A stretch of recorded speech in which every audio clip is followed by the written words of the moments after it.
Entre.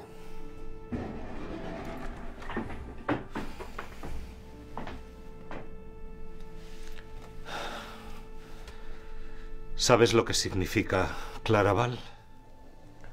Valle de luz. ¿Y si es Valle de luz? ¿Por qué hay tanta oscuridad?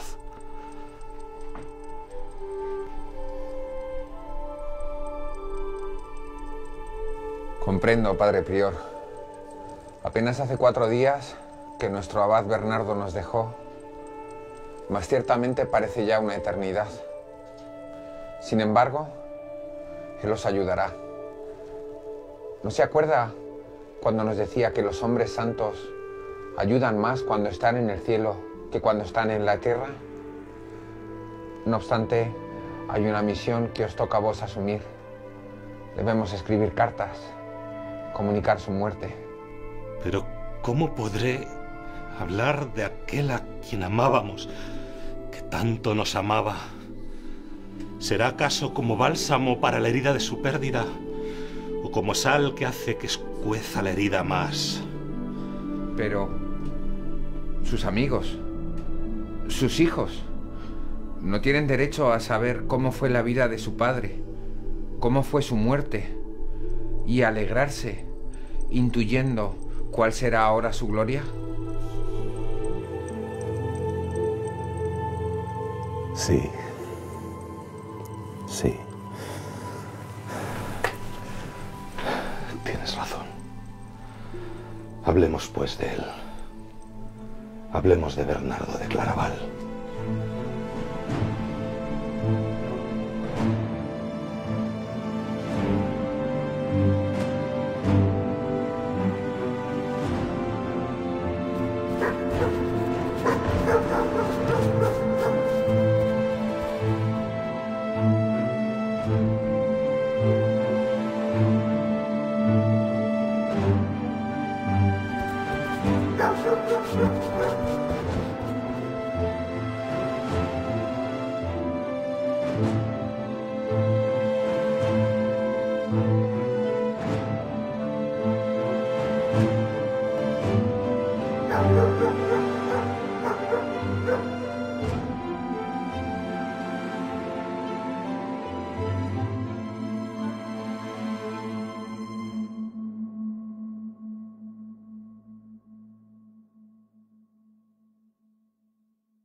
Le 20 août 1153, il y a 9 siècles, dans un monastère du plateau de la Haute-Bourgogne en France, un moine rendait l'âme à Dieu. Les rumeurs de cette nouvelle s'étant propagées, les foules s'approchaient du monastère et, frappant à la porte, elles demandaient comment il avait vécu sa vie. La renommée de sa sainteté s'était étendue jusqu'aux extrémités de la terre. Qui était cet homme ? C'était un moine cistercien, Bernard de Clairvaux.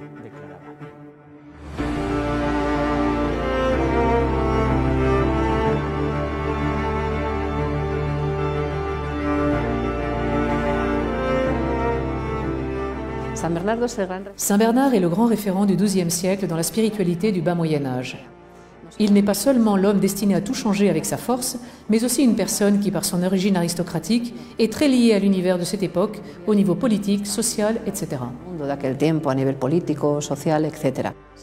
Saint Bernard de Clairvaux est considéré comme le dernier père de l'Église. Le pape Pie VIII l'appela Docteur Mellifluus, car il distillait le sens le plus profond des textes sacrés. Il fut un des grands promoteurs de l'ordre cistercien, fidèle disciple et fils de saint Benoît. Qui était-il et que fit-il? Quel rapport entre un chien et lui? Pourquoi cette analogie dans son histoire et dans sa vie? Nous allons répondre à ces questions et à bien d'autres. Mais pour cela, nous devons accorder une attention particulière à l'histoire. À la fin du XIe siècle, que s'est-il passé dans la vie de notre protagoniste, tant au niveau civil qu'ecclésial et social? La France du XIIe siècle vit une période de troubles d'ordre religieux, politique et social. On sort du XIe siècle, les nobles de l'époque sont bien plus occupés à se battre entre eux qu'à défendre les valeurs du royaume ou les valeurs chrétiennes. Parmi eux, nombre de ceux qui étaient partis en croisade étaient à présent de retour de cette première croisade, et dans une France qui se reconstruisait. Nous sommes aussi en train de parler d'une période importante et très mouvementée au niveau religieux. Tout commence avec saint Robert de Molesme, suite à la fondation de l'abbaye de Cîteaux, à savoir la maison mère de l'ordre cistercien. Il s'agit d'un moment au cours duquel un certain nombre d'ecclésiastiques cherchent une réforme et un retour à la pauvreté à travers leur vie monastique. Nous avons aussi une église plus séculière, plus influente, avec des archevêques très puissants, comme par exemple l'archevêque de Chartres. Plus attachés à l'exercice du pouvoir qu'aux valeurs spirituelles, c'est-à-dire deux modèles d'église qui sont à ce moment de l'histoire sur le point de créer une fusion nucléaire et de voler en éclats pour donner naissance à ce nouveau mouvement qu'est l'ordre cistercien, avec cette grande figure, Bernard, disciple de Robert et d'Étienne Harding. Ce mouvement secoue réellement toute l'Europe du XIIe siècle et crée un moment clé où l'on récupère les anciennes valeurs du christianisme. Voilà, c'est le flash, si je puis dire, de 1090 à 1153, période dans laquelle évolue Bernard. Nous sommes dans le monastère de la Sainte-Épine, à Valladolid, monastère fondé par saint Nivard, frère cadet de saint Bernard, qui naquit dans la région de Bourgogne, dans le centre nord-est de la France. Connaître la vie des parents de Bernard et son entourage familial nous aidera à mieux comprendre sa personnalité. Qui était cet homme? Comment vivait-il? Et comment notre protagoniste se donnait-il?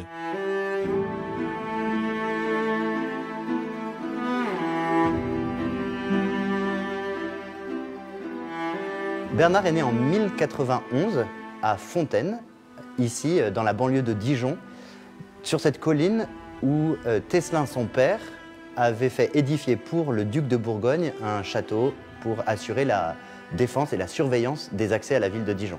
Donc c'est dans ce château que nous avons encore aujourd'hui, même s'il est un peu remanié, que Bernard est né, ainsi que ses 5 frères et sa sœur.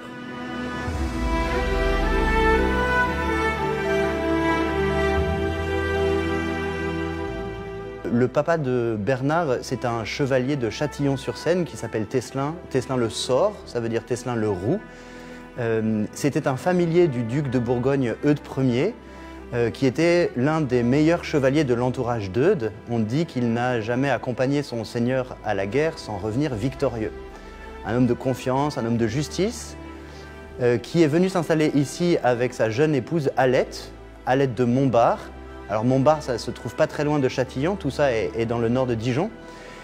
Alette, elle, est d'une famille aristocratique qui possède beaucoup de terres, une famille de très grands chevaliers, puisque l'un des frères d'Alette est l'un des fondateurs de l'ordre des Templiers.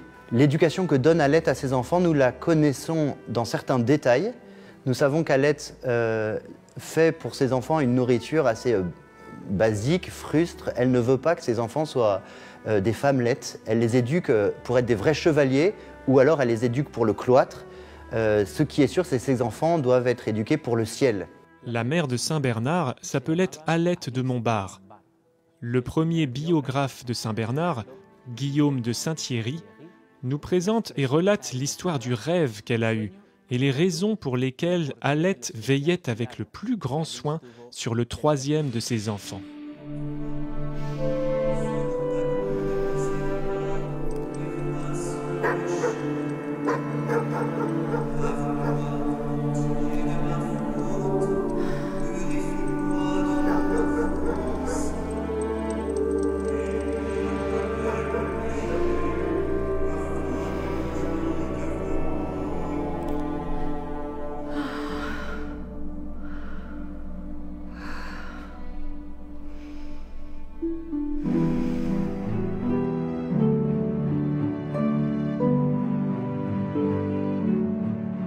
Padre, estoy triste. ¿Y cuál es el motivo de su tristeza, señora? Anoche me vino en sueños una imagen sobre el porvenir del hijo que llevo en mi seno, que lejos de confortarme, me ha dejado intranquila y preocupada. Soñé que llevaba un perrito blanco que no cesaba de ladrar. No se preocupe, señora. Será madre de un poderoso mastín que defenderá la casa del Señor y ahuyentará de ella con sus ladridos a enemigos muy peligrosos. Su hijo será un gran predicador y con la gracia de su predicación medicinal procurará la salud del alma de una gran multitud de pecadores.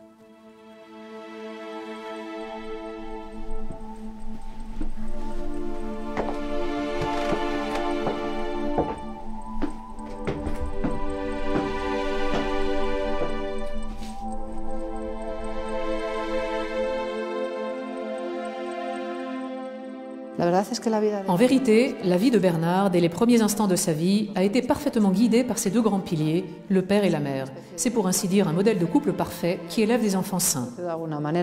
Alors, comme la plupart des enfants de ce genre de famille de cette époque-là, l'éducation est d'abord en famille, en fait, avec très souvent des prêtres qui font partie de la maisonnée ou des chanoines qui font partie de la maisonnée.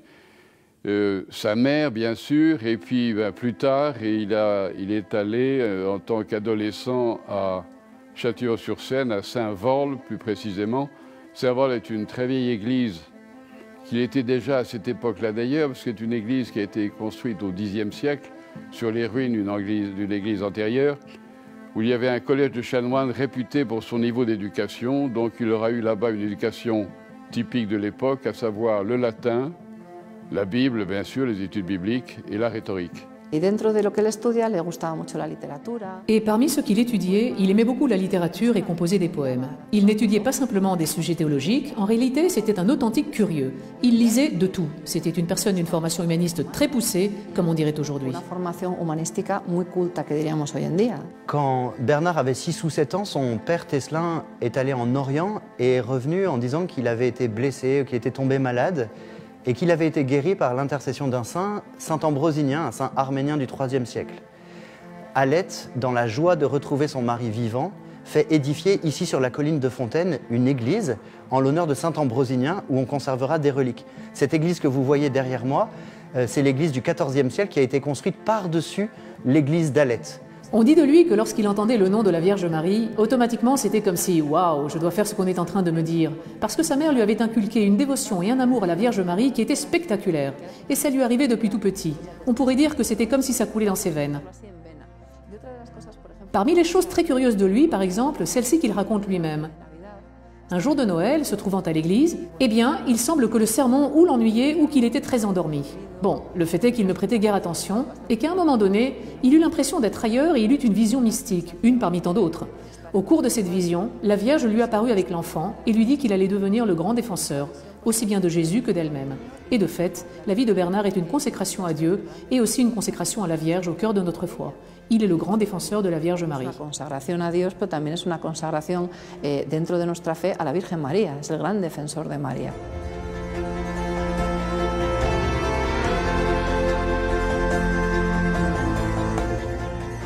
Ce que nous savons entre l'âge de 17 et de 21 ans, nous savons que Bernard a été assez perdu dans sa vie. Son biographe, qui est son ami personnel, Guillaume de Saint-Thierry, ne nous donne pas d'indication de lieu. Que fait Bernard? Où est-il? En revanche, c'est le moment qu'il choisit pour insérer un certain nombre de tentations de Bernard contre la pureté, tentations dans lesquelles il va se montrer victorieux. Mais voilà ce qu'on sait à peu près de Bernard, c'est que il a l'éducation que l'on donne dans les monastères de l'époque, avec une grande culture, mais c'est surtout plus tard que se révélera sa personnalité.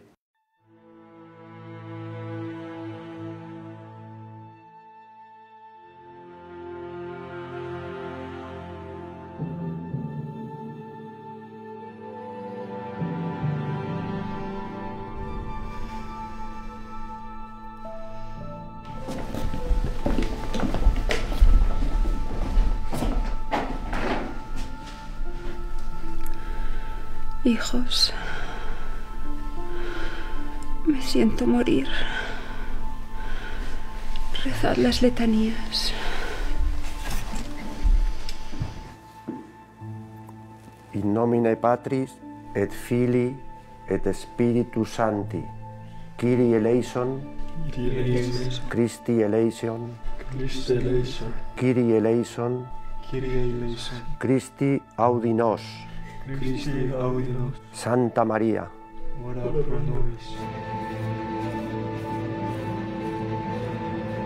Sante Gabriel, Sante Joseph, Sante Paule, Sante Luca,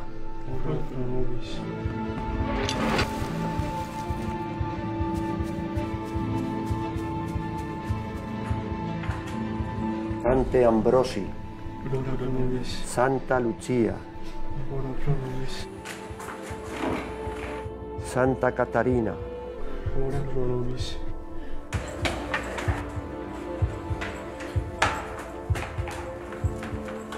per crucem et passionem tuam, libera-nos Domine.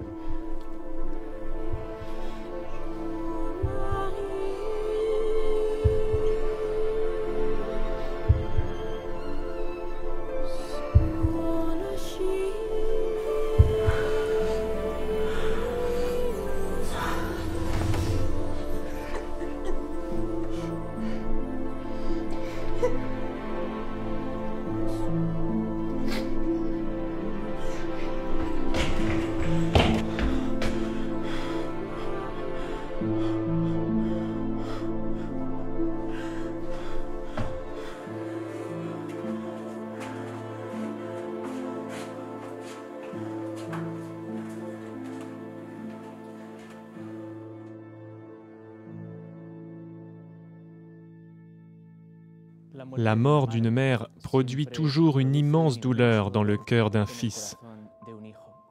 Il en fut de même pour celui de Bernard. Lorsqu'il trouve sa mère morte, son cœur se brise.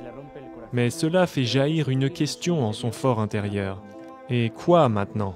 La muerte de la madre de Bernardo produjo un efecto. La mort de la mère de Bernard produisit un effet, pour ainsi dire. Pas d'appel puisqu'il l'avait déjà reçu, sinon comme le retrait du dernier barrage pour que les eaux emportent tout.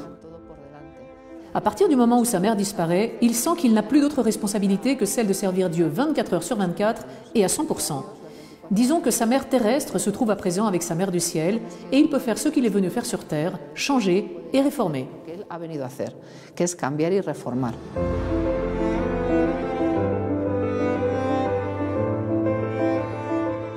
On sait que Bernard a grandi au milieu de grands châteaux, de familles aristocratiques, dans une atmosphère de luxe, de renommée, de richesse.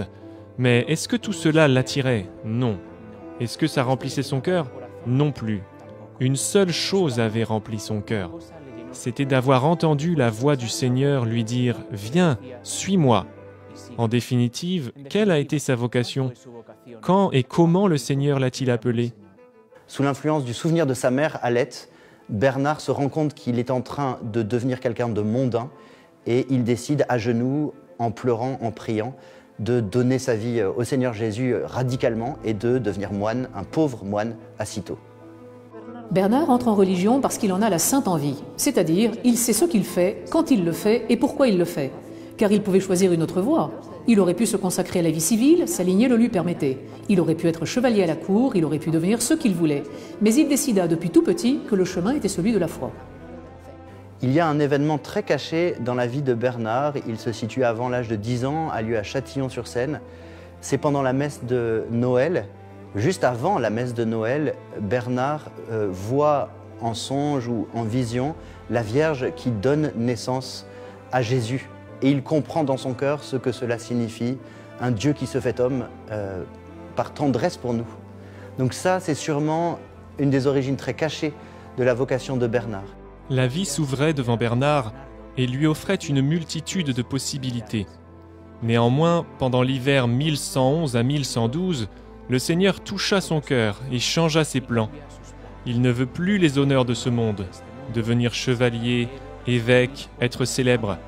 Il veut une vie humble et toute donnée à Dieu. Il veut devenir moine à Cîteaux.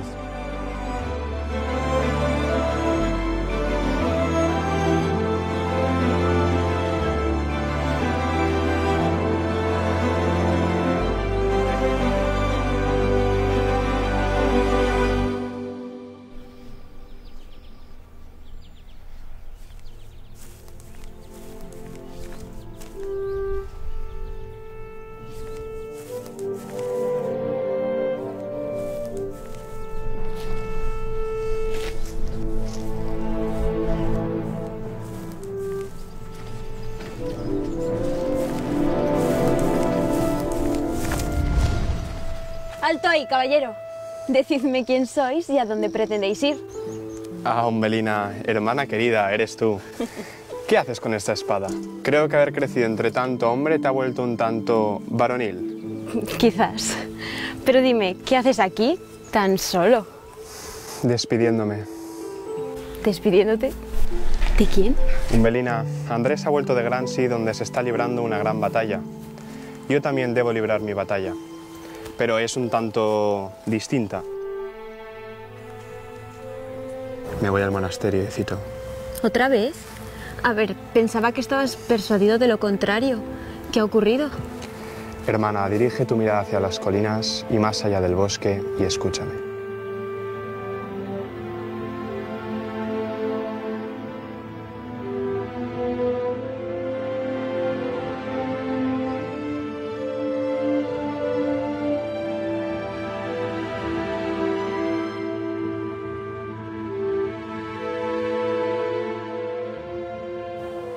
Voilà, donc l'ordre cistercien a été fondé en 1098 par un groupe d'une dizaine de frères.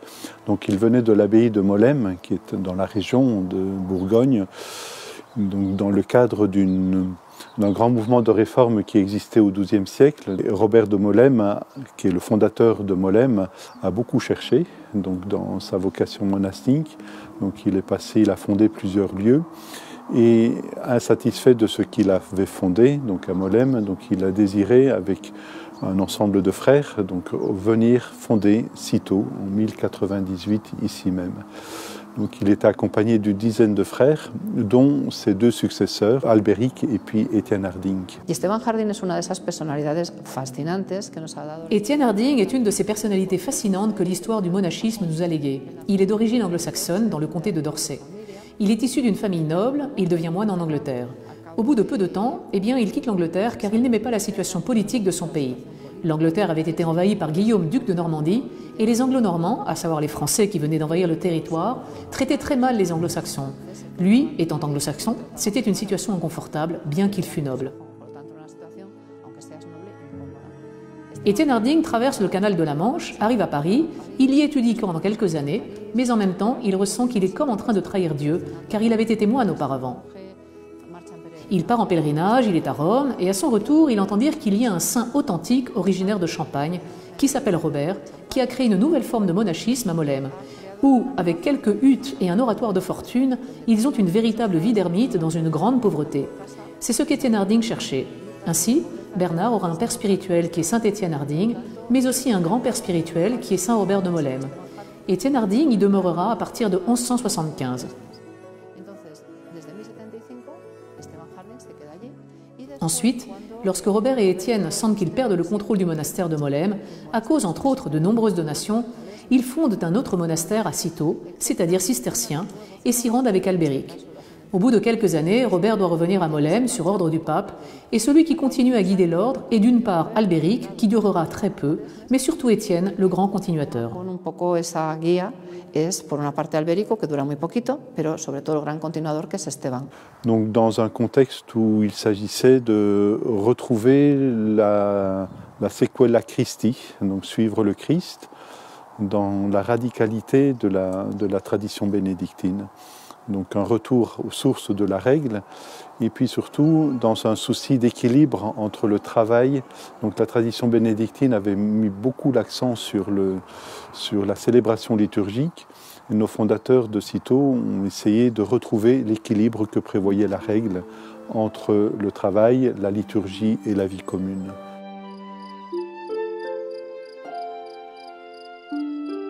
A 15 millas de aquí, en el interior de un espeso bosque, existe un ejército de hombres que tienen un solo objetivo en la vida: alcanzar a Dios. Ellos son para mí los verdaderos héroes de la Borgoña. ¿Te acuerdas lo que dijo el duque sobre ellos? Sí, dijo: al fin tenemos santos en nuestro propio ducado. Allá, en los bosques de Cîteaux, hay un grupo de gigantes espirituales. Dios está cerca. Ellos le han encontrado. Sí, eso dijo.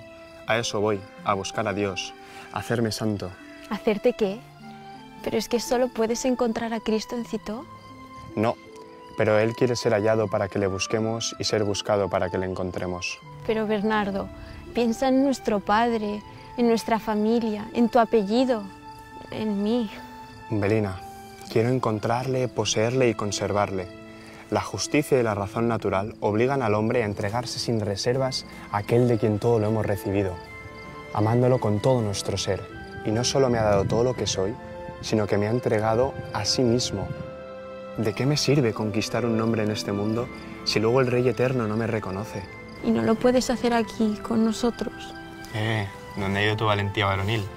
Voy a renunciar a un mundo bueno por Dios. Voy a renunciar a todo por Él. ¿Sabes lo que siento en mi alma?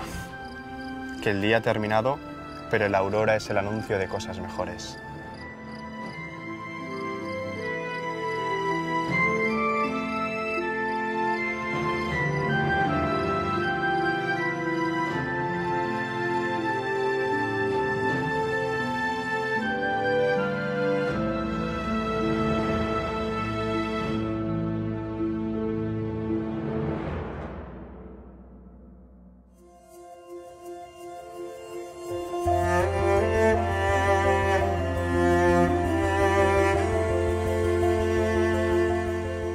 Point important de la relation entre Bernard et Grancey, en fait, c'est le fait que c'est ici qu'il a déclaré sa vocation à sa famille à l'occasion d'un siège de la forteresse.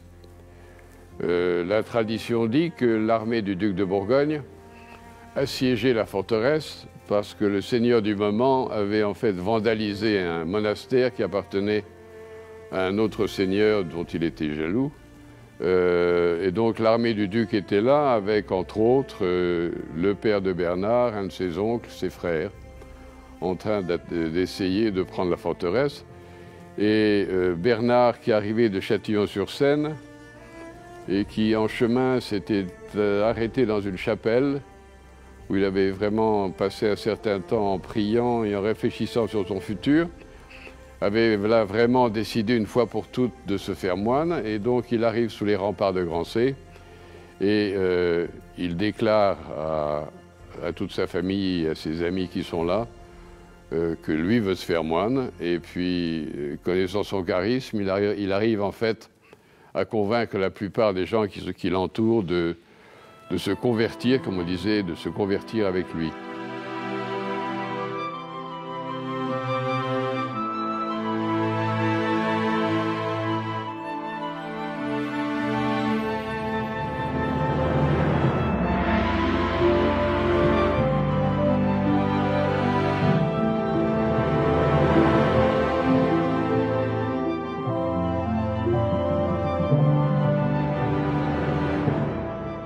Bernardo, dime, ¿te encuentras bien? ¿Qué te ha pasado? Ya habíamos hablado de esto. Tu lugar está entre los eclesiásticos. Estaba todo preparado para tu ida a Alemania a estudiar. Lo siento, tío, pero siento como un fuego tan grande arde dentro de mi corazón. Es más, quiero prender con este mismo fuego todos vuestros corazones para que vengáis conmigo a Citó. ¿Pero qué estás diciendo, Bernardo? ¿Hacernos monjes? Sí, pero no solo eso, hacernos hombres de verdad. Ya lo creo. Lo lamento.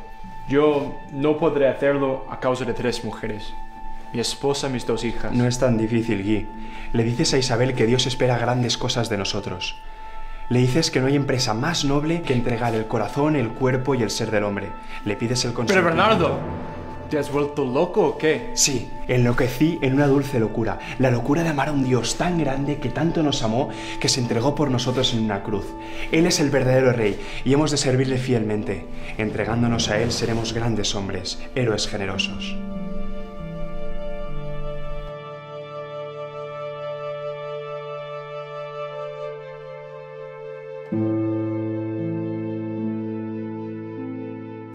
Un seul résiste, et c'est son petit frère Gérard qui dit que c'est beaucoup plus amusant d'attaquer des châteaux et de brûler des villages que de se faire moine, et qui ne veut absolument pas faire ça.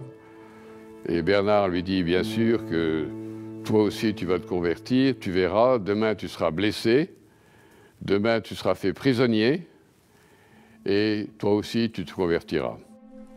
Gerardo, entonces, ¿de verdad que no vienes con nosotros a Citó?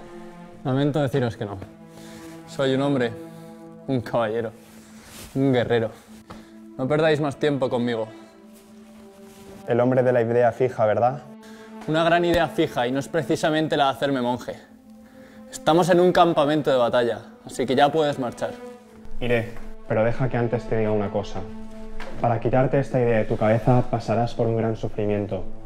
Pronto este costado será traspasado y por esta abertura tu corazón y cabeza serán alcanzados.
«30 hombres marcharon con Bernardacito.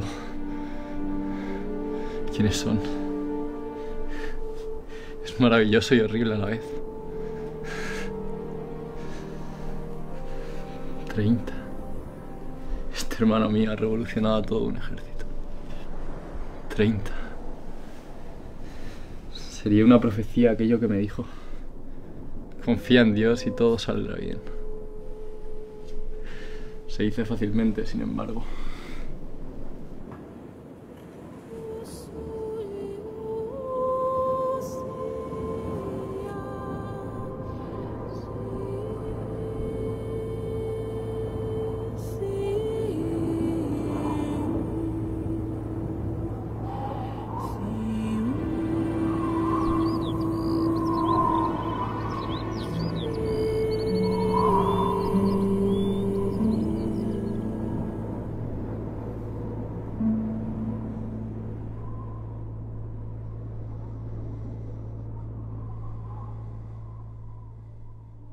Gerardo, hoy serás liberado.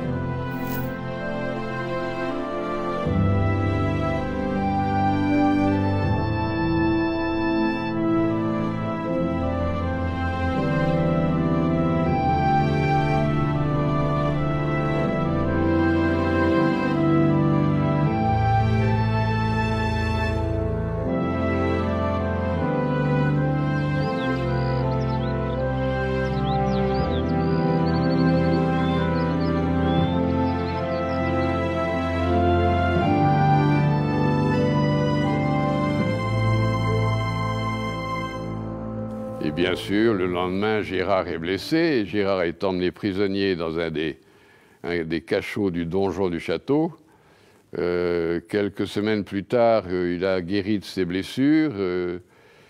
Miraculeusement, il voit que la serrure de la porte de son cachot tombe quand il la pousse. Il sort dans la cour du château, c'est l'heure des vêpres.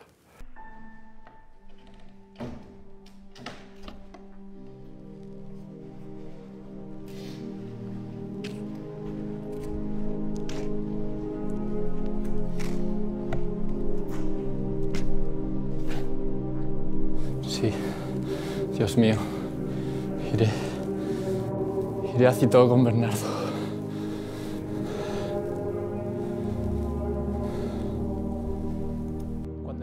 Lorsqu'il arriva aux portes du monastère de Citeaux, il n'était pas seul. Il avait entraîné à sa suite une troupe d'hommes. Tous, comme lui, étaient issus de familles nobles et puissantes.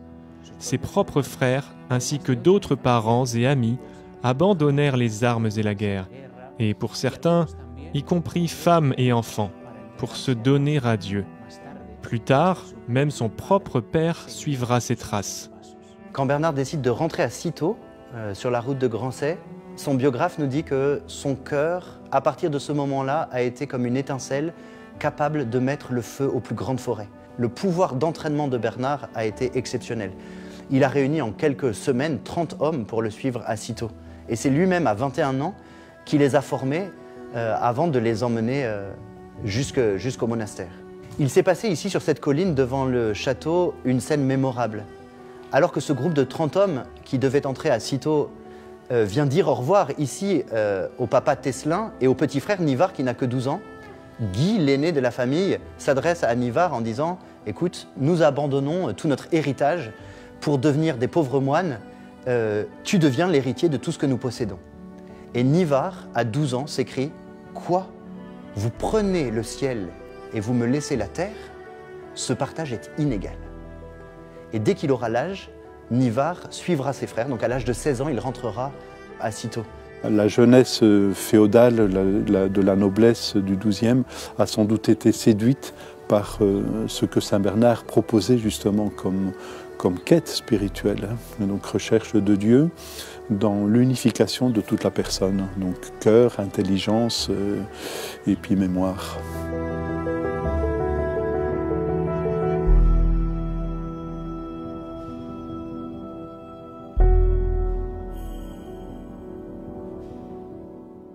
¿Qué pedís? La misericordia de Dios y la vuestra.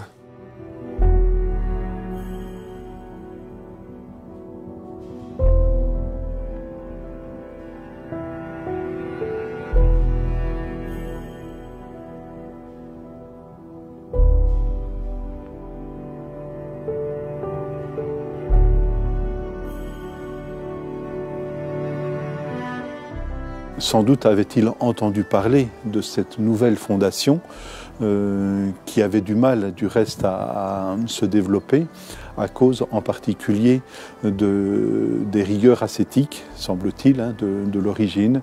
Nous vivons dans une extrême pauvreté et ça a attiré probablement Saint Bernard qui cherchait quelque chose aussi de radical dans sa suite du Christ. Si nous nous mettons à la place de Saint-Étienne-Harding, ça a dû être très impressionnant de voir arriver plus de 20 personnes, 30 selon certaines sources, et dire « Bonjour, nous venons tous nous convertir en moines, non ?» Parce que le problème de Saint-Étienne était qu'il n'y avait pas de place pour autant de monde. La famille de Bernard était alors comme cette lumière au milieu d'une Europe qui essaye de sortir de l'obscurité, et bien sûr c'est une lumière qui brûle. Et claro, es una luz que quema.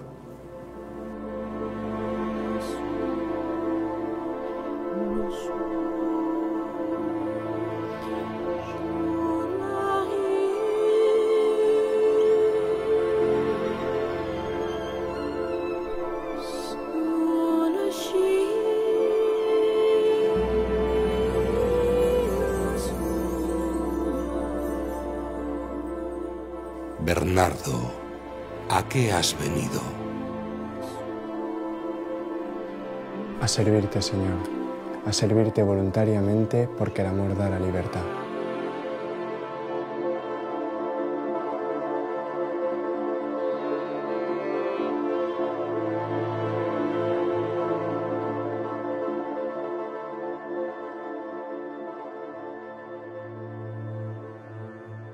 Cuentan que San Bernardo, durante su noviciado en Cister, on raconte que pendant son noviciat à Cîteaux, quand lui venaient des moments de faiblesse ou de crise, il se disait à lui-même « Bernard, Bernard, atque venistis », c'est-à-dire « Bernard, Bernard, mais pourquoi es-tu venu ici ?»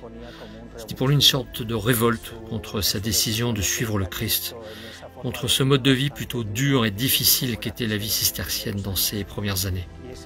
Mais la réponse de Saint Bernard est celle-ci, revenir à la ferveur initiale.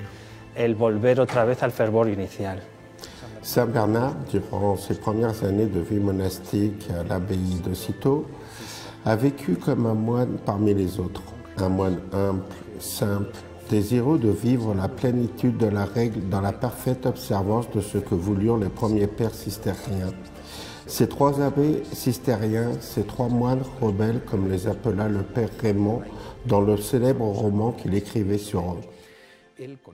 Bernard, avec cette famille qui avait atteint le Christ, avec sa famille, comme le dit le père Raymond, a vécu en embrassant l'austérité, l'humilité, l'esprit d'obéissance, selon une observance remarquablement sévère de la règle, comme un retour à l'esprit des premiers pères de la vie monastique, ces pères du désert. Le Seigneur demanda très tôt à Bernard de quitter Cîteaux. Pour cela, il va se servir du désir du comte de Troyes d'avoir sur ses terres une abbaye cistercienne. Ce dernier s'adressa à saint Étienne Harding, abbé du monastère de Cîteaux, qui envoya Bernard à la tête de cette fondation. Il devient abbé de Clairvaux à seulement 25 ans.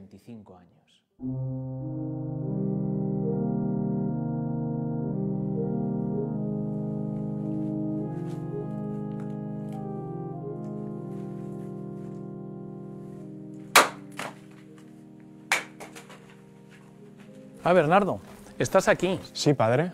Hijo, sé que deseas ser el último de la comunidad y lo demuestras siendo el más sumiso de los monjes a mí encomendado. Pero Dios tiene otro camino para ti. Irás a la nueva fundación a cargo de 12 monjes, como abad y padre de todos ellos. Fiat voluntas tua, Domine. Donc je pense que Saint Bernard a dû partir enthousiasmé, sans doute, d'être lui-même envoyé comme fondateur. Il est probable aussi qu'Étienne Harding a fait une immense confiance en Saint Bernard. Et donc c'était, d'une certaine manière, on peut imaginer que c'était partir à l'aventure, partir fonder un monastère où il n'y avait sans doute rien. Bernard arrive le 25 juin 1115. Il est accompagné de 12 moines, 2 de ses frères, et le lieu est évidemment un lieu pratiquement inhabité. Il s'installe au bord d'un petit ruisseau, parce que les cisterciens ont besoin de l'eau pour faire vivre leur monastère. La première communauté est forcément assez pauvre, on lui a donné des terres, mais qui ne peuvent pas tout de suite produire des richesses. Ils ne sont pas encore connus, donc ils ne reçoivent pas toutes les donations qu'ils auront très rapidement. Et donc les premiers temps sont peut-être un petit peu difficiles, mais Bernard a une grande volonté. Il installe ses moines, ou les moines d'ailleurs s'installent eux-mêmes, dans des habitations pauvres. On pourrait parler presque de huttes. En revanche, il y a une première église qui est quand même construite dignement, construite en dur. Et donc, cette première occupation va durer 20 ans. Bien sûr, aujourd'hui, nous la voyons telle qu'il la voulait. Une vallée claire, car elle est dégagée. Mais lorsqu'il la reçoit, c'était à y aller à la tronçonneuse et commencer à enlever les mauvaises herbes partout, un bien difficile chantier.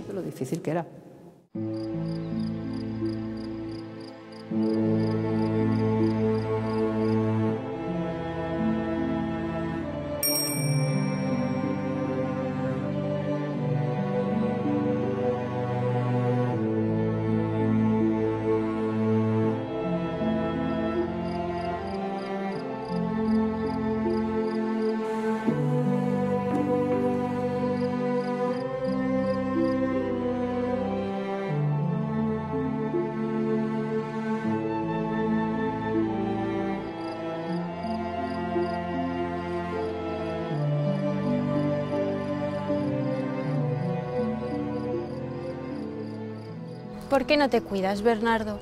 ¿Por qué no cuidas un poco tu salud? No te preocupes, Umbelina. Estoy bien, estoy todo lo bien que Dios quiere que esté. ¿De qué me sirve seguir a Jesucristo si no logro alcanzarlo? Te hiciste monje para hacerte santo. Es cierto, pero me he dado cuenta que mi empresa es mucho más ardua de lo que me pensaba. No es fácil alcanzar a Jesucristo y sin embargo debo conseguirlo si quiero ser santo. Yo querría convertirme en su amado, sin embargo mi amor es tan poco. El amor dice quiero, deseo. En passant par la souffrance et la maladie, Bernard a dû apprendre à devenir abbé, à être un vrai père pour ses moines. Voyons comment cela s'est passé. La première année d'abbatiat pour Bernard est très difficile. Il est devenu abbé de Clairvaux à seulement 24 ans. La famine sévit dans la région et puis les fondations cisterciennes sont de toute façon très rudes. Au bout d'un an, son ami, l'évêque de Châlons, Guillaume, vient lui rendre visite. Il le trouve en état de dépression. On dirait aujourd'hui vraiment de burn-out. Bernard ne pense qu'à une chose, se démettre de sa charge. Alors qu'est-ce qui s'est passé? Son biographe nous explique que Bernard croyait vivre avec des anges et ce n'étaient que des hommes. Bernard se rend compte que ces hommes qui viennent confesser leurs fautes à lui, l'abbé, ont une humilité que lui n'a pas. Et comme pour Bernard, la force du Christ, c'est l'humilité. Si lui, qui est abbé de ses frères, manque de l'humilité, il n'est pas digne d'être abbé. Et c'est pour ça qu'il pense à démissionner. C'est Guillaume qui va prendre soin de lui, et pendant cette année, Bernard va faire une expérience très profonde de la miséricorde de Dieu. Il sortira de cette année pas seulement comme un père pour ses frères, mais on peut le dire, avec les mots de Bernard, comme une mère. Et c'est à partir de ce moment-là qu'il va découvrir sa mission comme étant celle qui a pour but d'aider ses frères à pouvoir faire face à leur propre misère et à leur ouvrir l'accès à la miséricorde de Dieu. Nous savons qu'au début, ainsi qu'il le dit lui-même, et comme le conte aussi son biographe, il était un peu dur, n'est-ce pas? Et les moines, disons que même s'ils le suivaient, bien remarquaient un peu la dureté de sa vie. Et Saint Bernard a appris également à s'adapter aux frères, comme dit Saint Benoît, pour que les faibles ne se découragent pas et que les forts en veuillent davantage. Lui, il parlait aux moines. Il y a une très belle image médiévale de Saint Bernard.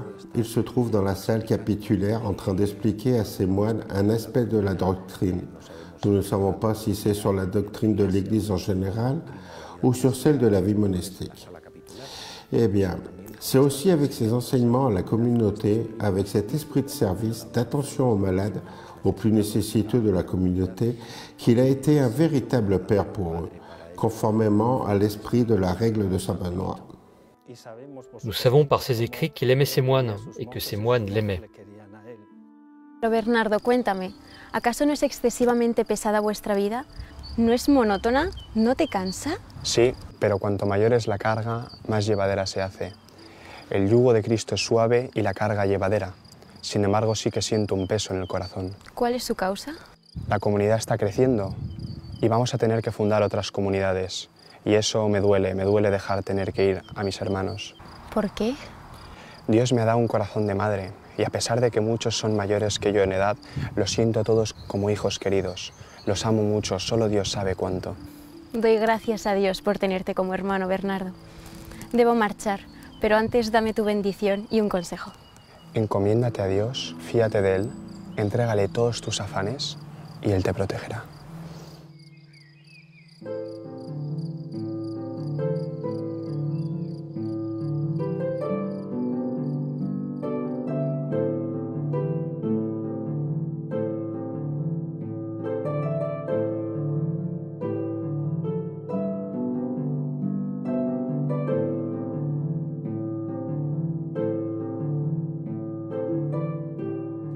Clairvaux grandit comme l'un des plus puissants monastères du nouvel ordre cistérien, né au sein de la famille bénédictine et à la tête d'autres monastères. Il existe dans l'ordre cistérien ce qu'est le système de filiation, c'est-à-dire qu'une maison fondée a une dépendance vis-à-vis de la maison mère. Bien, donc ce système de filiation marqua une ligne très notable dans tous les monastères fondés par Clairvaux. Et tous, bien sûr, toujours autour de la maison mère originaire de Cîteaux, de l'ordre cistercien, qui était comme la bannière qui scellait l'unité entre tous. Je n'ai pas des chiffres d'une grande précision pour les époques où la communauté augmente. Mais il est évident que la taille de la communauté augmente rapidement. La preuve, c'est que la première fille de Clairvaux est créée en 1118, c'est-à-dire seulement 3 ans après l'arrivée de la petite communauté à Clairvaux. Donc on est sûr qu'il y a déjà assez de moines pour aller créer une première fille, d'autant qu'un an après, il est déjà arrivé suffisamment de nouveaux moines pour que dès 1119, on crée la magnifique abbaye de Fontenay, dont certains voient d'ailleurs, au niveau architectural, une espèce de modèle, d'essai de ce que sera le Clairvaux, non pas celui des petites huttes de départ, mais une petite ville médiévale, vite assez prestigieuse et de grande qualité.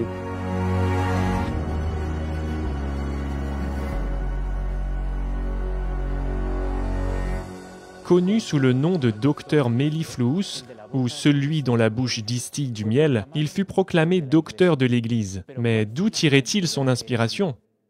Saint Bernard est un homme agité qui cherche Dieu. Il trouvera Dieu là où Dieu veut être trouvé, en l'occurrence dans la Sainte Écriture, ce que l'on appelait à l'époque la Sacra Pagina. Quand vous lisez les œuvres de Saint Bernard, vous vous rendez compte que c'est la parole de Dieu qui jaillit. Ce n'est pas une chose qu'il cite parce qu'il convient de la citer, c'est plutôt quelque chose qui sort de lui. Que cherche-t-il dans la parole de Dieu? Il cherche à consommer ce qu'est l'amour, car si la révélation est la communication de Dieu et que Dieu est amour et a parlé, lui ce qu'il cherche c'est la parole vivante de Dieu qu'il veut trouver à travers la tradition de l'Église et surtout dans la liturgie. Il cherche Jésus-Christ qui s'est révélé dans son humanité. Il a été annoncé avant par les prophètes, il a pris chair et a parlé lui dans l'humanité de Jésus. Il a parlé par les apôtres et maintenant ce qu'il cherche c'est de lui répondre pour conduire à l'accomplissement de l'amour même qui éveille à la connaissance vivante de la parole de Dieu. Saint Bernard est un authentique mystique. Un mystique qui a vécu une vie de prière, une vie de contemplation. Nous connaissons également certains moments d'extase qu'il a eus, ainsi que par des miracles qu'il a faits dont il ne s'est jamais vanté. Il a toujours essayé de vivre tout cela avec humilité. Cela reflète une personne qui était spécialement touchée par la grâce de Dieu. Il insistera sur le fait que pour être sauvé, il faut consentir. Consentir à la rencontre, à cette visite, qu'il appellera la visite du Verbe, donc consentir à cette présence de Dieu dans notre cœur qui vient soigner et guérir toutes nos blessures.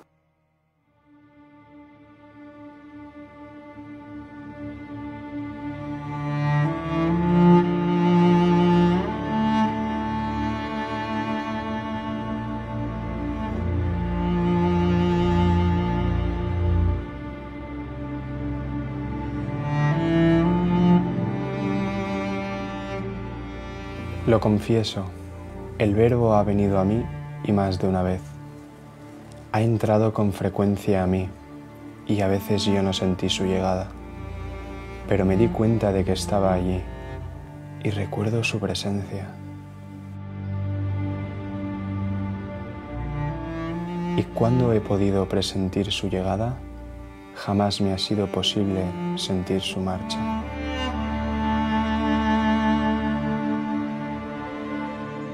¿De dónde vino a mi alma? ¿A dónde fue al marcharse? ¿Por dónde entró y salió? Sigo sin comprenderlo, lo confieso.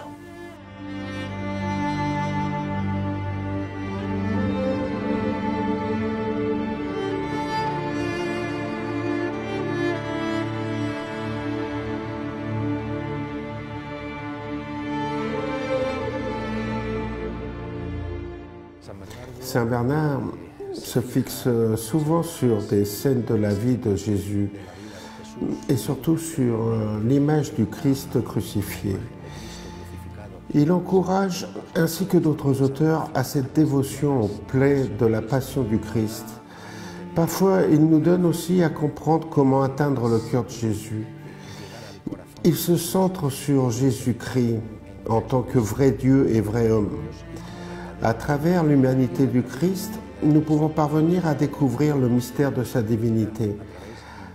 À travers le Christ, le Verbe incarné, nous pouvons nous aventurer dans le mystère de Dieu, car tout l'amour de Dieu a été répandu dans cette incarnation, dans ce Dieu humanisé, comme le dira plus tard Sainte Thérèse, qui nous rapproche, qui a raccourci la distance qu'il y avait entre Dieu et l'homme après le péché originel. C'est Jésus-Christ qui nous a rapprochés de cela. Jésus-Christ enfant, Jésus-Christ adolescent, Jésus-Christ sur la croix, tant de détails sur lesquels Saint Bernard met parfois l'accent, nous montre une affection sincère pour l'humanité du Christ. Considéré comme le dernier père de l'Église, Bernard a consacré du temps à écrire des lettres, des sermons et des traités spirituels qui sont encore de grande actualité pour nous tous. Le traité sur les degrés de l'humilité est le premier qu'il a écrit, c'est le traité de Genèse. De telle sorte que ce qu'il veut, c'est d'exprimer quel est le chemin qu'il a choisi et qu'il propose aux moines, et c'est le mépris de soi-même. C'est le chemin de l'humilité, comme saint Benoît l'avait écrit dans sa règle, les 12 degrés de l'humilité. Et lui, ce qu'il veut, c'est le faire connaître et le commenter de telle sorte que cela puisse entrer par la connaissance de soi, de ce que signifie sa propre misère face à la grandeur de l'amour et de la miséricorde de Dieu. S'élever vers Dieu, on s'élève par les degrés de l'humilité.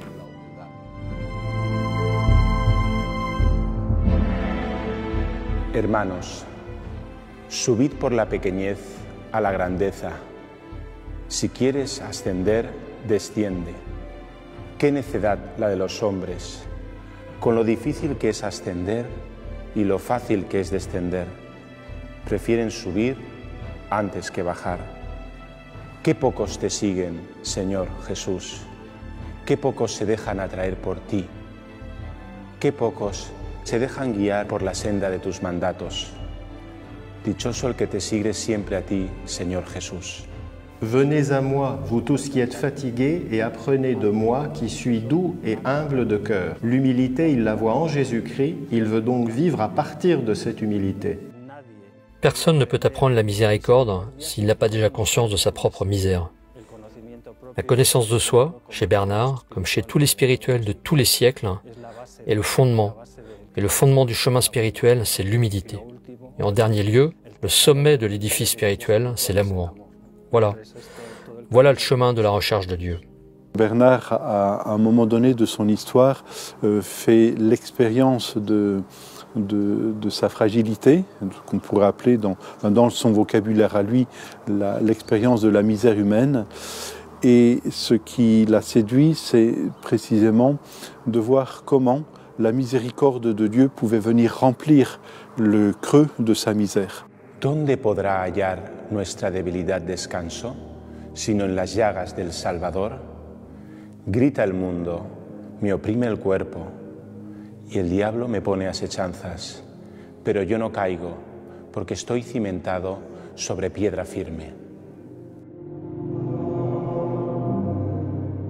Un des écrits de Bernard qui a le plus attiré mon attention est le traité sur l'amour de Dieu, pour la clarté avec laquelle il expose les différents degrés d'ascension vers cet amour de Dieu et comment il transforme l'âme intérieurement.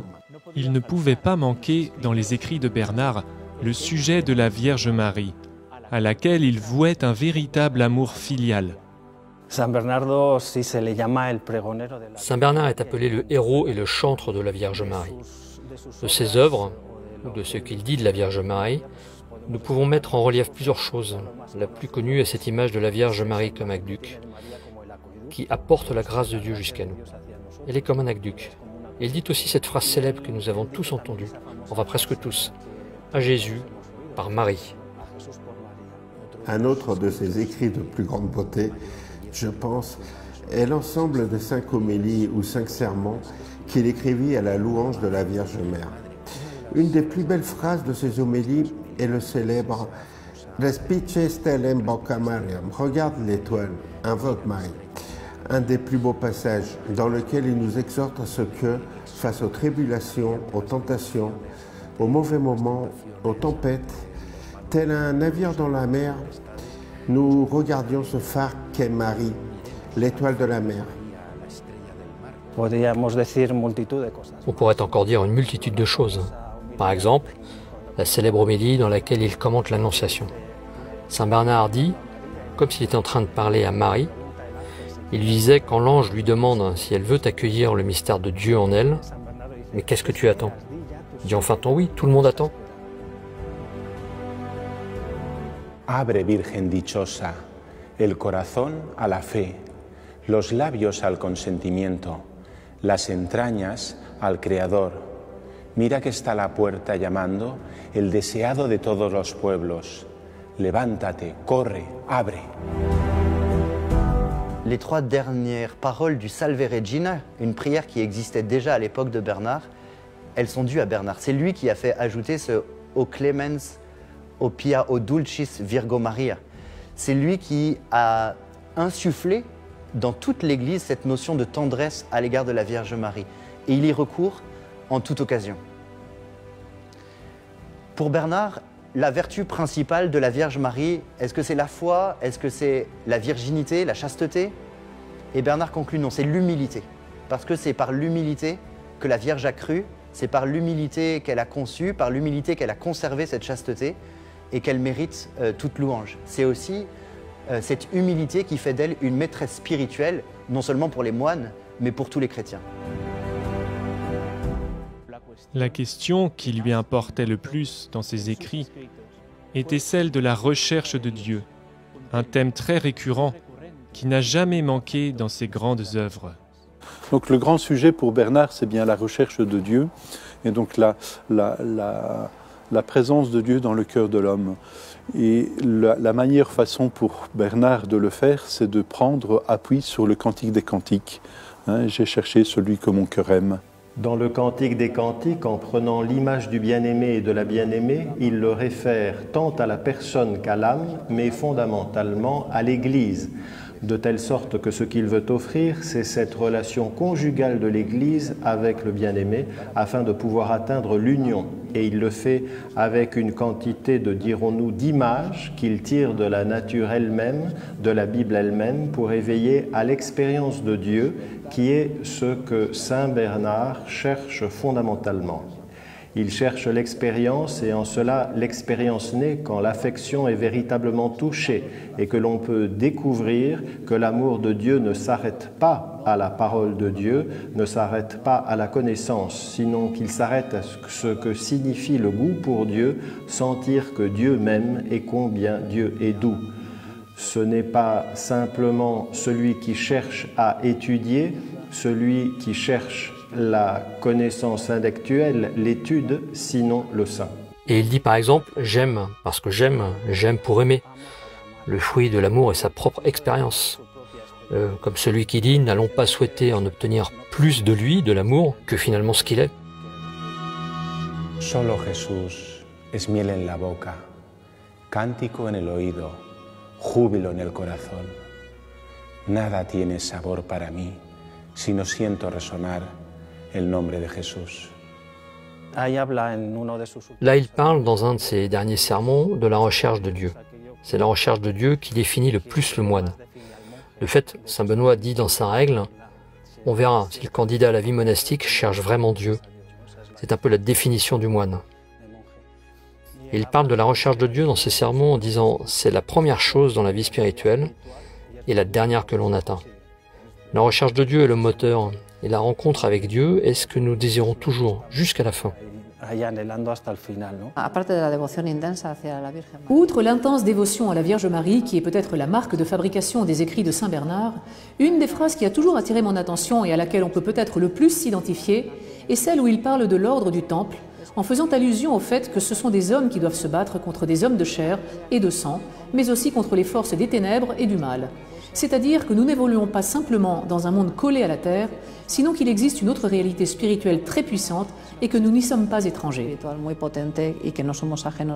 Pour le pape Eugène, il écrit un petit traité sur la considération qui s'appelle De Consideratione, où il explique ce que saint Paul a dit, évoqué auparavant, à savoir que l'amour de Dieu est long parce que cela signifie l'éternité, il est pour toujours, il est large, il est une miséricorde infinie où nous avons tous une place, il est profond, il est haut, il est la majesté de Dieu. et nous avons dû atteindre la sagesse de la vérité de Dieu qui, étant simple, a voulu nous donner ces 4 manières que saint Paul explique ainsi: la largeur, la hauteur, la profondeur de Dieu, pour que sur ce char, nous avancions dans l'amour de Dieu. C'est un autre de ses cris, disons, impressionnants.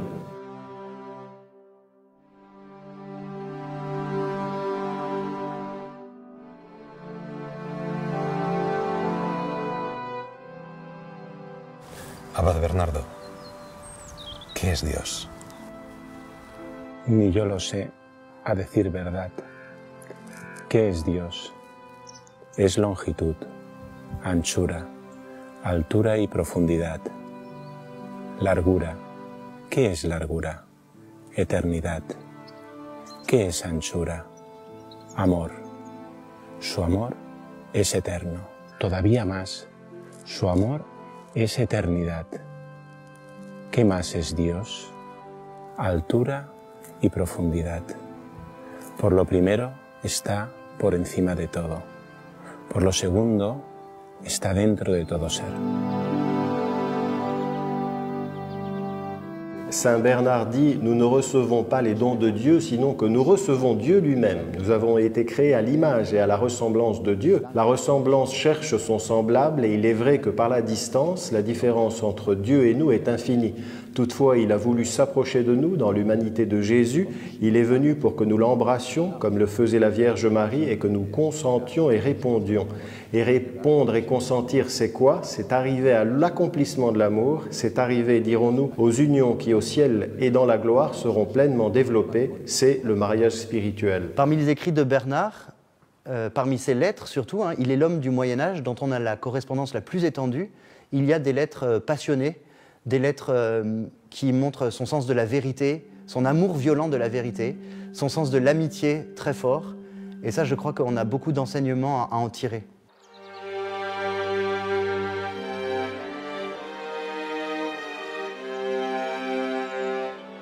Añade esto, escribe: sonrójense de embellecer el cuello con otras joyas menos nobles y ligeras que el yugo de Cristo.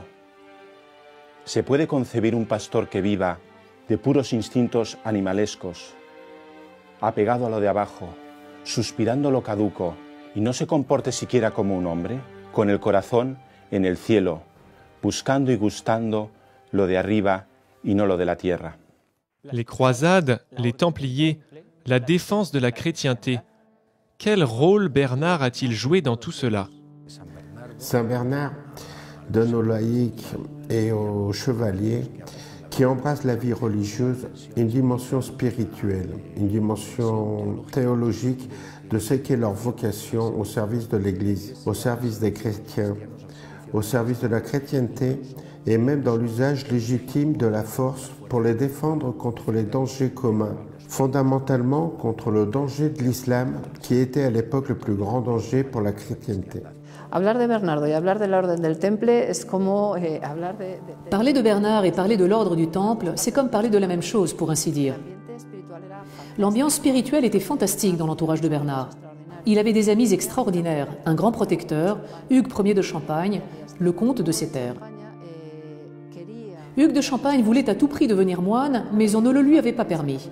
On l'avait sorti du monastère, converti en comte, marié à la fille du roi de France, qui avait essayé de le tuer. Il se sépare et s'en va en Terre Sainte, emmenant avec lui son chevalier Hugues de Pin. Il découvre qu'en Terre Sainte, tout ne va pas aussi bien qu'on le disait. Pourquoi? Parce que nous sommes en pèlerinage et qu'il y a des dangers. Les gens attaquent les caravanes des chrétiens qui veulent aller voir les lieux saints. Les gars, c'est pas bien tout ça. Lorsqu'ils reviennent de Terre Sainte, il est clair qu'il faut faire quelque chose. L'idée est cristalline pour eux. C'est-à-dire, ce bras laïque, ce qu'ils cherchent, c'est à protéger les pèlerins, les aider d'un point de vue insolite qui rallie les forces. Mais comment faire? Ce qui est en train de naître, c'est un nouveau profil de chevalier, c'est-à-dire une personne qui se bat à cheval, qui combat, qui défend la chrétienté avec les armes, mais dans un esprit de moine, pour protéger et prier Dieu à la manière cistercienne. Le comte quitte la France en 1125, il arrive à Jérusalem en 1126, et cette même année, son vassal Hugues de Pin rentre en France. Avec quel objectif? Parler directement à Saint Bernard et lui demander une norme, une règle, une forme, des principes de vie, et voilà que naît l'œuvre des Laudae Nove Militiae, qui est un éloge de ceux qui décident, alors qu'ils ont tout, d'abandonner le monde pour défendre les chrétiens dans les lieux saints face aux dangers que ça suppose. Teniéndolo todo, abandonar el mundo para defender a los cristianos en los santos lugares frente a los peligros que esto supone. Este soldado es intrépido y está seguro por todas partes. Su espíritu se halla armado del casquete de la fe, igual que su cuerpo de la coraza de hierro. Estando fortalecido con estas dos suertes de armas, no teme ni a los demonios ni a los hombres. Yo digo más, no teme la muerte, puesto que desea morir. Y en efecto, ¿qué puede hacer temer, sea viviendo o sea muriendo, a quien encuentra su vida en Jesucristo y su recompensa en la muerte? Es cierto que combate con confianza y con ardor por Jesucristo, pero desea todavía más morir y estar con Jesucristo, porque esto es toda la dicha suya. Ea pues, valerosos caballeros, marchad con seguridad, echad fuera con un coraje intrépido a los enemigos de la cruz de Jesucristo, y estad ciertos de que ni la muerte ni la vida podrán separaros de la caridad de Dios, que está en Jesucristo. Pensad con frecuencia dentro de vosotros, en todos los peligros, estas palabras del apóstol. Vivamos o muramos, somos de Dios. ¿Qué es el temple? El cister, pero de los Qu'est-ce que le temple? C'est l'ordre cistercien, mais pour les chevaliers. C'est ainsi que naît cette double branche, dont Bernard est le faisceau lumineux et ce père spirituel de tous. C'est aussi là que naît ce lien si fort entre Bernard et la Terre Sainte, qui va l'impliquer plus tard dans la deuxième croisade, qui est peut-être un des points où les choses n'ont pas tout à fait tourné comme il l'aurait souhaité. Que no salieron las cosas como Bernardo quería. Et la deuxième croisade, que s'y est-il passé? Quand Saint Bernardo, Quand Saint Bernard, à travers ses proches, André de Montbard, Montdidier ou le comte Hugues de Champagne lui-même, avec lequel il est en contact permanent, reçoit des nouvelles de ce qui se passe dans les lieux saints, il se rend compte que tout n'y est pas luxe et oripeau, que réellement, parmi les chrétiens d'Orient, il y en a qui y sont allés mus par la foi et d'autres par pur intérêt, et que par ailleurs, ils ne sont pas aussi ardents dans la défense des valeurs chrétiennes, sinon plutôt dans celle de leurs propres intérêts économiques, politiques ou du moment. Cette tiédeur de cœur est ce que certains considèrent comme étant la cause de la perte des lieux saints. Le bras armé des Templiers ne peut pas faire grand-chose, eux qui se donnaient pourtant à fond, eux, l'élite du royaume de Jérusalem. Quand il y avait un problème, on envoyait les Templiers. Pourquoi? Parce que c'était des gens civilisés, disciplinés, avec des idéaux de moines soldats. Mais ils ne pouvaient pas éteindre tous les feux. Bernard est très inquiet et arrive un moment où il comprend qu'il doit prêcher quelque chose, qu'il doit faire quelque chose pour cette chrétienté d'Orient. Encouragé par le pape, il faut le dire, c'est à ce moment-là que Bernard pense qu'il serait peut-être intéressant de lancer un appel à la croisade. C'est clair, qui va répondre à cet appel à la croisade? Bernard peut très bien faire les choses comme il faut, pour ainsi dire. On peut bien poser correctement les problèmes, proposer des solutions, dessiner comment devrait être ce monde parfait qu'entrevoit Bernard, faisceau lumineux du XIIe siècle. Mais il y a ensuite la partie humaine, et l'homme, qu'il trébuche et se prend les pieds dans le tapis.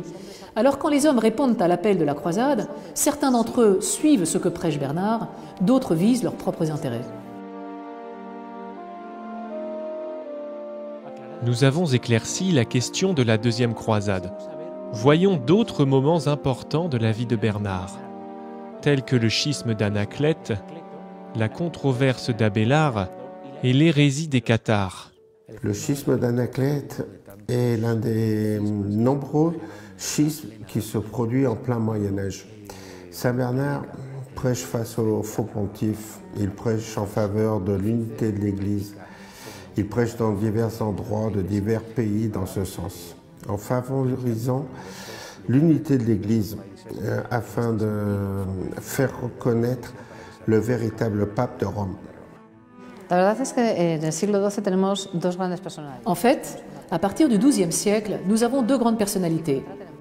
D'une part Bernard, qui est la lumière qui est un tout, d'autre part un philosophe, Pierre Abélard. Pierre Abélard était aussi une personne de forte conviction. Nous parlons d'une personne qui n'était ni hérétique ni athée, mais un chrétien qui croyait en ce que sa foi représentait. Néanmoins, Pierre Abélard est un homme très lié à l'université. On pourrait dire qu'il est comme l'intellectuel à succès ou à la mode. Il y avait beaucoup de gens qui le suivaient et il utilisait la philosophie et la raison pour tout argumenter. Bernard n'aimait pas du tout le chemin sur lequel Pierre Abélard conduisait les gens. Il se rendait compte que c'était très dangereux, car ça allait progressivement éloigner les gens de la foi. Alors, Bernard, alerté dès le début sur la nécessité d'y mettre un terme, propose un débat qu'il remportera. Aussi, Pierre Abélard finira-t-il par être condamné à vivre dans un monastère, se voyant irrémédiablement interdit de tout retour à l'enseignement, parce qu'il était trop dangereux, un peu ses lignes de pensée. Donc, si ça avait été un match de foot, Bernard 1, Pierre Abélard 0. L'hérésie cathare est proprement l'ancienne doctrine manichéenne, c'est-à-dire cette doctrine du manichéisme conçue par Mani, un personnage de la Perse qui avait reçu ce qu'était la doctrine du dualisme persan, de Mazda et de Zoroastre, d'un principe du bien et du mal. Transmis au christianisme, normalement une opposition de deux principes, Dieu comme origine du bien, le démon comme origine du mal. Saint Bernard, au travers de certains de ses écrits et de ses prédications, et en offrant son soutien à sainte Hildegarde et à d'autres qui combattaient cette hérésie, participe à la défaite de cette hérésie, qui s'étendit néanmoins tout au long du XIIIe siècle. Après une vie tellement féconde, comment furent les derniers jours de Bernard? Où passa-t-il la dernière étape de son existence sur Terre? En réalité, ces dernières années sont ces moments dans son monastère à Clairvaux, très malade. On dit qu'il ne pouvait plus manger de nourriture solide. On dit aussi que ses jambes étaient très enflées, qu'il devait se reposer. Et la mort fut l'issue naturelle. C'est-à-dire, la carcasse ne suivit pas, l'organisme lâcha et l'esprit se trouva libre, bien sûr, en 1153. Saint Bernard mourut en 1153. Il est mort à Clairvaux avec ses frères. Il sortait beaucoup de son monastère, parce qu'il le devait, mais il ne le souhaitait pas vraiment. Il s'appelait lui-même la chimère du siècle, en ce sens qu'il était moitié moine, moitié on ne sait pas trop quoi. Il voulait rester dans son monastère, mais les papes et les évêques l'appelaient à aller par-ci, par-là. Et il disait, eh bien, il faut aussi veiller au bien de l'Église, n'est-ce pas? Il est mort à Clairvaux, grâce à Dieu, entouré de ses frères. Et puis, on dit aussi qu'il est mort entouré de la Vierge Marie, de Saint Benoît et de Saint Laurent. Voilà un peu ce que fut son passage vers l'éternité, son passage vers le Père. Y esa fue un poquito su paso a la eternidad, su paso al Padre. Padre, pida a Dios que tenga misericordia de nosotros, que le deje un poco más de tiempo. Mi gran deseo es ver a Dios y estar junto a Él. Pero mi amor a mis discípulos me mueve a querer seguir ayudándoos. Que el Señor, Dios, haga lo que le plazca.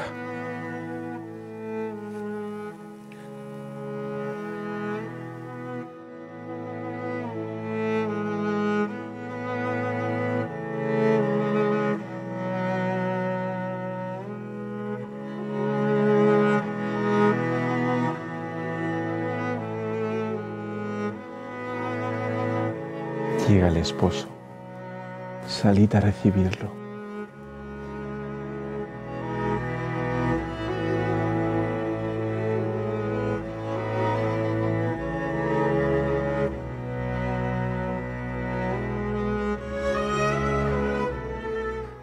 Disons que il y a eu immédiatement une profonde tristesse tout autour du site de Clairvaux. Les gens sont arrivés de loin pour rendre un dernier hommage à Bernard. Une fois mort, il ne fut pas oublié. Comment oublier un homme qui fut une lumière si importante pour son époque et pour les chrétiens de tous les temps?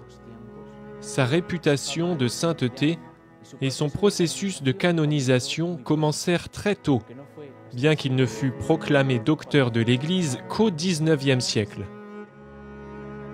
Ensuite, au moment de la canonisation, il a été exhumé et emmené à Ville-sous-la-Ferté, où il y a encore le linceul de Saint Bernard. Eh bien, il y a comme plus célèbre relique le chef, c'est-à-dire la tête de Saint Bernard, qui est à la cathédrale de Troyes et qui est en compagnie de celle de son ami Saint Malachie, qui était mort peu de temps avant. La canonisation fut quasiment la chose la plus naturelle au monde. Pourquoi? Parce que Bernard a été vu comme un saint dès la première minute, c'est-à-dire une personne dont on pourrait presque dire que la sanctification a été consubstantielle à sa nature. Et donc, en 1176, on le canonise, 23 ans après sa mort. En 1950, le pape Pie XII l'a donc proclamé docteur de l'Église, c'est-à-dire une personne dont les écrits et la sagesse spirituelle nous conduisent clairement à Dieu.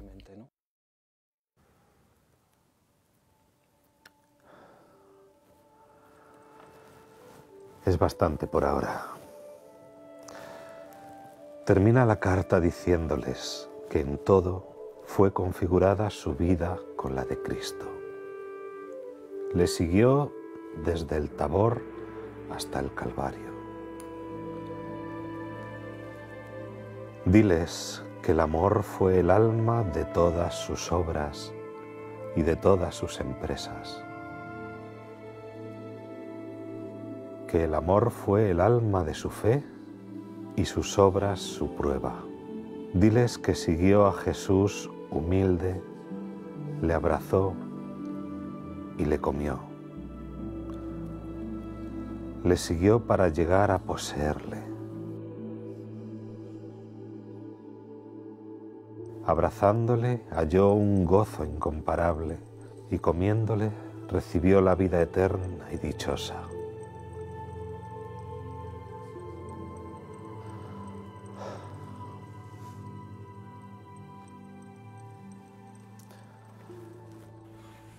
¿Y no les compartiremos sus últimas palabras? Sí, escribe. Dijo, en nombre de Jesucristo os ruego que sigáis amando a Dios como yo os he enseñado.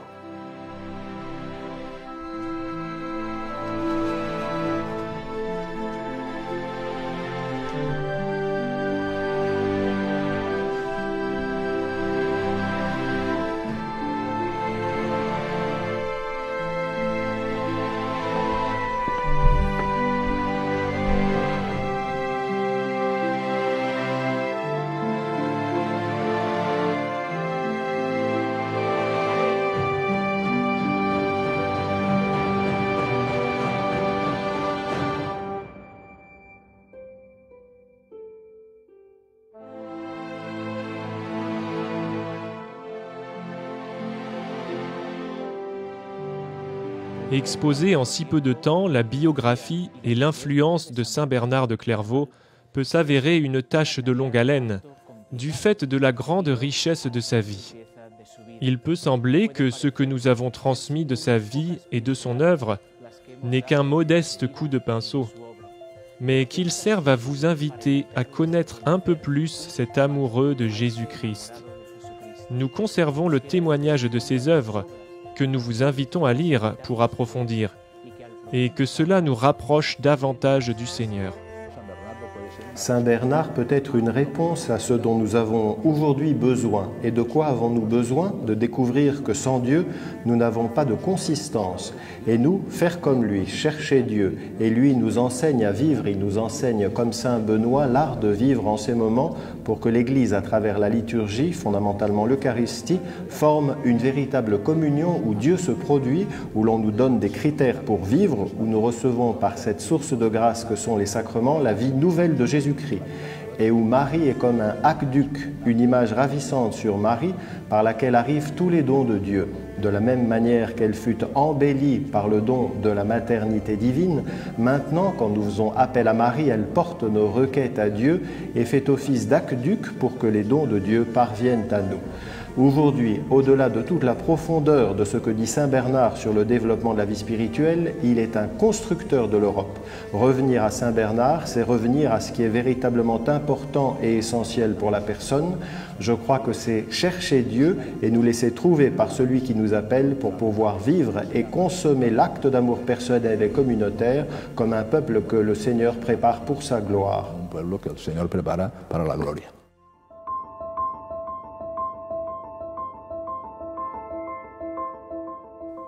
Señor, ahora sí, ha vuelto la luz a Claraval, porque tú mismo eres la luz. Decía nuestro padre y abad Bernardo que al conocer lo que tú nos has dado, encontraremos muchísimas cosas por las que dar gracias continuamente.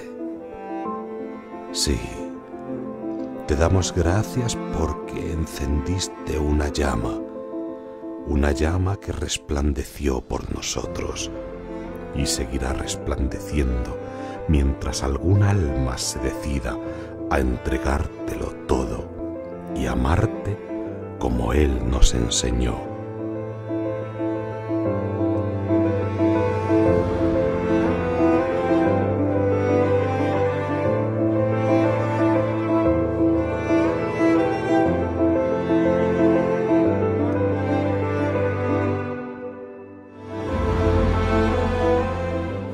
En los peligros, en las angustias, en las incertidumbres, piensa en María, invoca a María. Que ella no se aparte nunca de tus labios, que no se aparte nunca de tu corazón.